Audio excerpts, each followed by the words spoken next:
అంతేరా, ఫస్ట్ నువ్వు ఏదైతే నువ్వు చెడుగా మాట్లాడినావో ఇప్పుడు అంతమంది విశ్వాసాలు దెబ్బతిన్నారు, మళ్ళీ నువ్వు కలపగలవా అనిపించి యేసన్న గారు అన్నాడండి. ఒక్కసారి నమ్మకం పోయిన తర్వాత తిరిగి నమ్మకాన్ని సంపాదించుకోగలమండి. నమ్మకం అనేది ఎటువంటిది? ప్రాణం లాంటిది. ఒక్కసారి మనిషి చనిపోతే తిరిగి బతకగలడా అండి?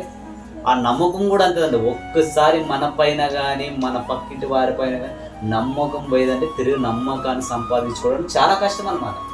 అలాంటి వారు కొండెంలాడేవారు ఒకవేళ మన మధ్యలో స్త్రీలు కానీ పురుషులు కానీ ఒకవేళ ఉంటే ఖచ్చితంగా మీరు మార్చుకోండి. బైబిల్ చెప్తుంది ఇది మన గురించి అని మీరు చెప్పారు కదండి.